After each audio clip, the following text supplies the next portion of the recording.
Velkommen til Padelnørderne. Jeg hedder Marc Møller, og jeg har ikke Oscar Sepper ved min side, men en rigtig dygtig international coach.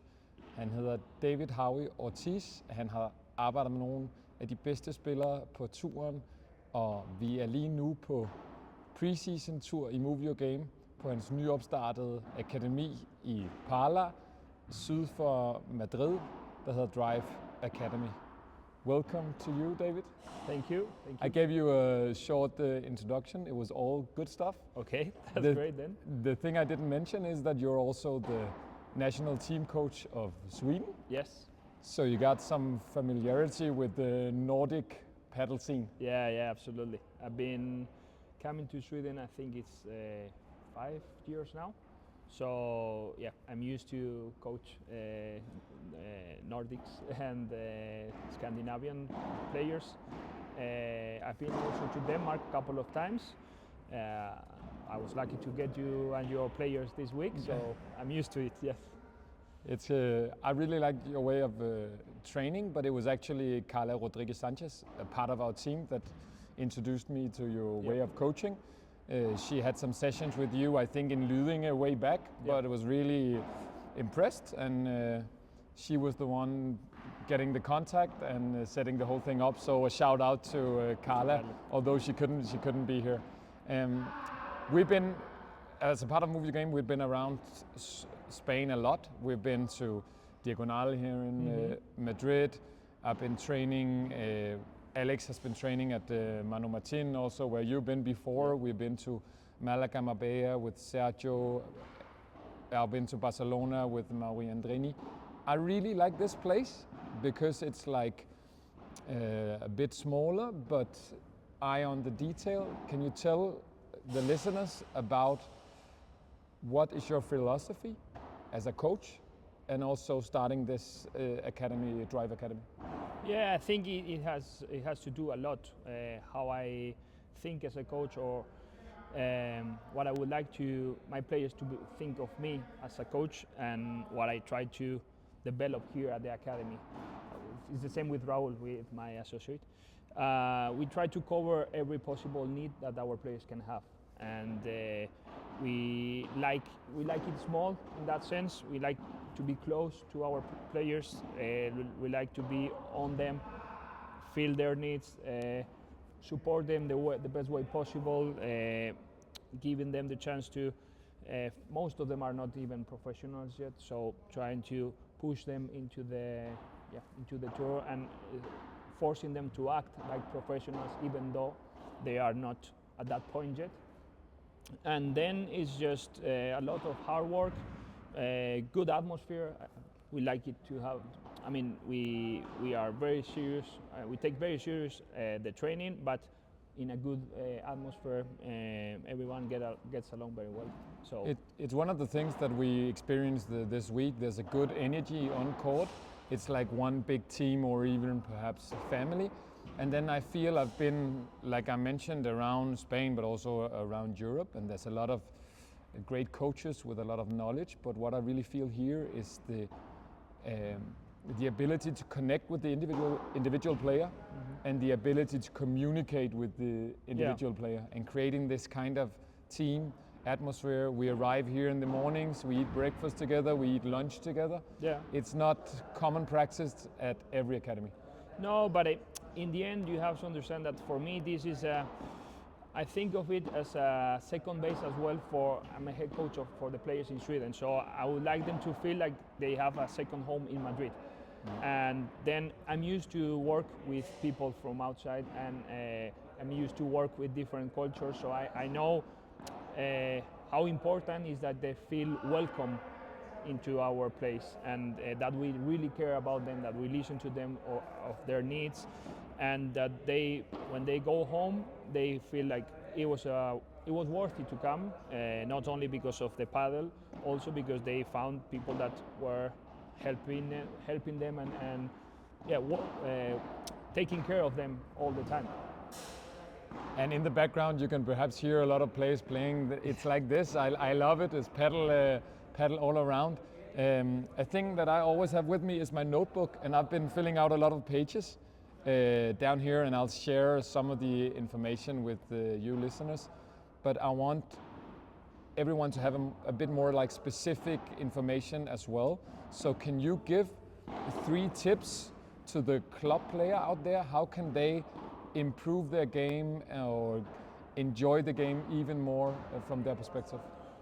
We were talking about amateurs, right? Yeah, amateurs, Yes. like the club plays a couple of times per week, perhaps. Yes. So to me, it would be important that they understand that consistency is the thing that is going to help them progress, because most of them are padel fans that like to watch. I'm not going to say even the Premier Padel players. They want to play like Oscar, like Alex, like Vindal or Windal, players that are at a really high level, and they try to copy those shots, but not focusing on how many times these players that I mentioned are able to get the ball over the net with quality until they get to the highlights.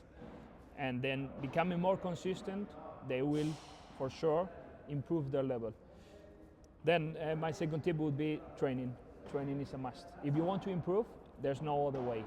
You can keep making the same mistakes if you just play and not knowing what are you doing wrong, then it's impossible. So training, especially the technique for those amateurs to be able to perform better in the tactical part.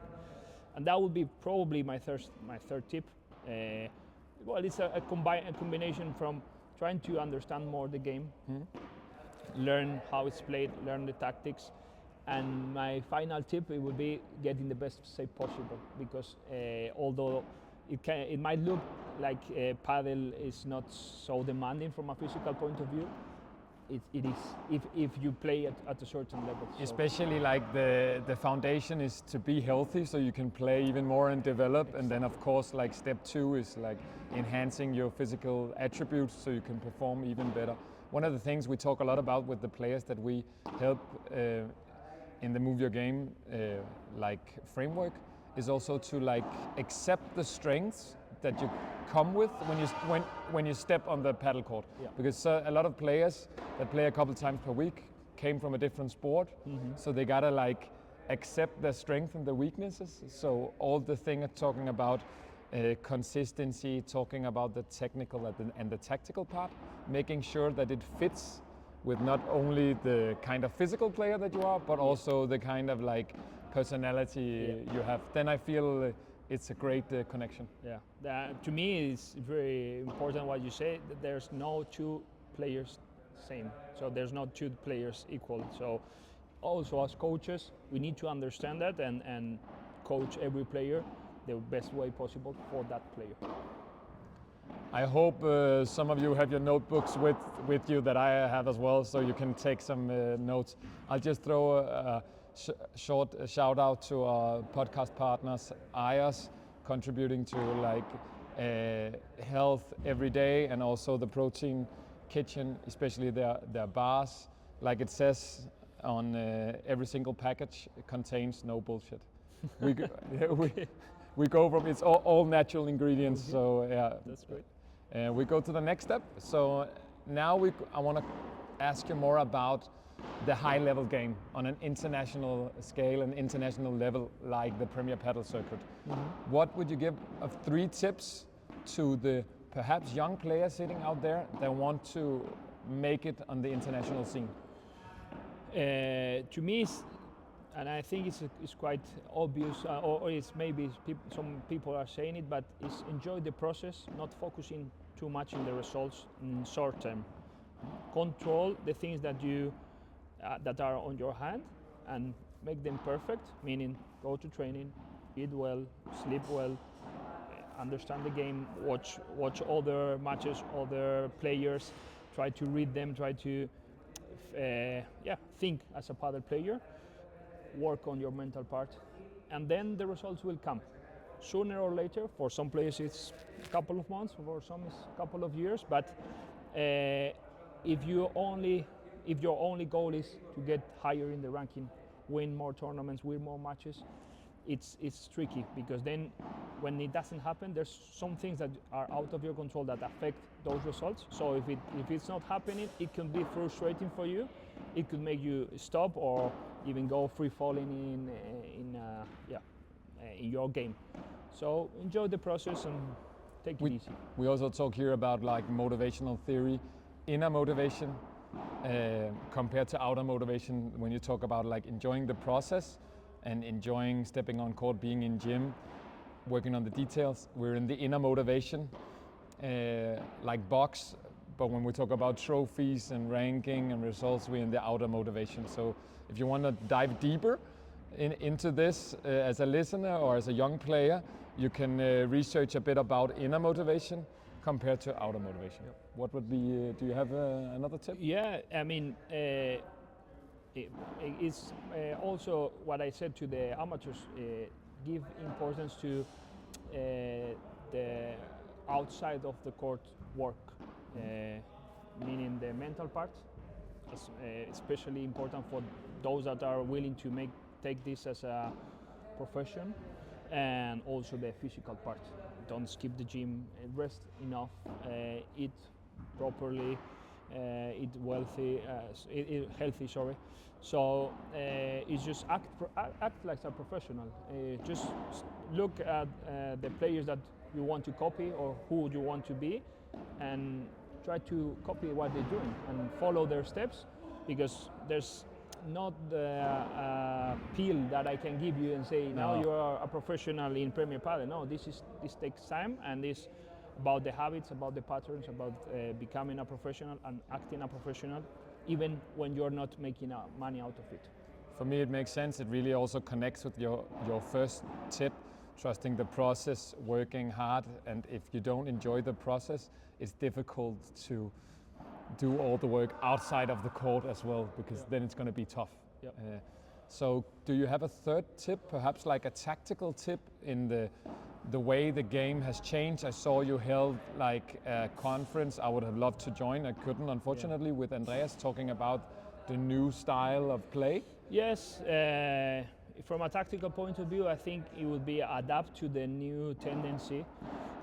It's not so new, but it's a must that they learn it. So first, build a solid base on the consistency, the basic theory of paddle, and then when you have that under control and you are able to, for example, follow the tactics of open spaces with the lob and then trying to drop, staying behind the line, learn how to avoid the new monsters in paddle, which are the smashers, and how to defend against them, how to get into the transition area.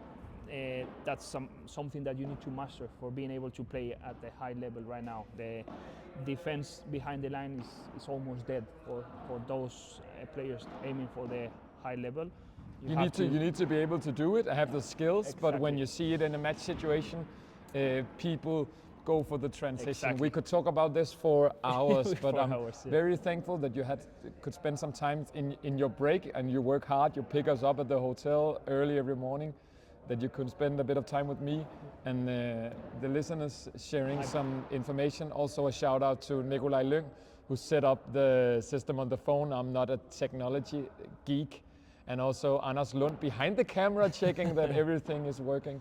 Thank you for your time, David. I'm sure this will not be the last trip from MoveYourGame to your academy. And please follow David either on Instagram and also his new academy, Drive Academy. We will, of course, link to it. If you want to contact me, do it on Instagram, Marc MoveYourGame, or on the email info@moveyourgame.com.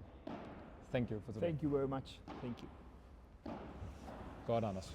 Nice. Thank you, David. Perfect. Great.